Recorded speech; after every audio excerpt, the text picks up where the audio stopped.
All right, so as we get back to life outside the pandemic, the Wagner Noël is gearing up for some big shows. This weekend, Cedric the Entertainer is going to be in town. And we had the chance to sit down with him virtually ahead of the big show. Check it out. What's it like being back on the stage after we've had this year-long shutdown?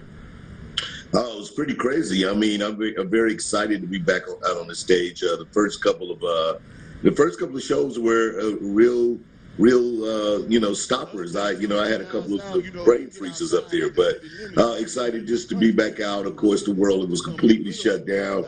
You have all these built up jokes and ideas that you think are going to be crazy, and I think my kids were pretty, tired of listening to my routine, so they were happy to send me off. All right. Well, what was it like going from packed audiences pre-pandemic to canceled shows during the pandemic? And then were you inside the whole time, or just spend time with your family and your dogs, or? Yeah.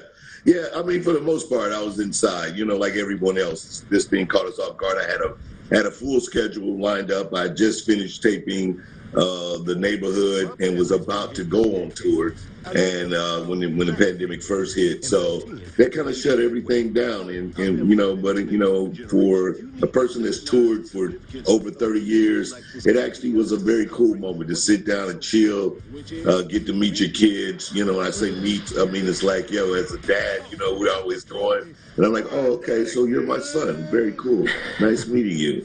And but you get to know them in a different kind of way, and it's been really a blessing in a lot of ways. And but now it's just definitely time to get back out and do this thing that I love, and that's making people laugh. Absolutely. I mean, I think I've baked enough banana bread to feed an entire town, so it's about time, right? Exactly. Now, what's been your favorite career move that you've had? Has it been a particular role you played or a show you've done? What has it been? Probably for me, it was be a combination of the original Kings of Comedy and the first barbershop movie. Probably the first barbershop movie was the one that I kind of attribute one of the best chess moves I made, because I had an opportunity to do a big studio movie or play this role in a smaller movie, and I elected to play that older man because I identified with him with so many people in my neighborhood and folks that I grew up with. Matter of fact, they were casting me for the Anthony Anderson role, and I was like, no, I want to play the old man. And so when they let me do it, it was one of the things that catapulted and changed my career completely. So that would be one of my, probably one I would favor the most. It's funny that you bring that up, because that's one of my favorite characters. Yeah. The barbershop movies, such great movies. Hey, a question for you. What is the funniest thing that you've had happen when traveling for some of your shows?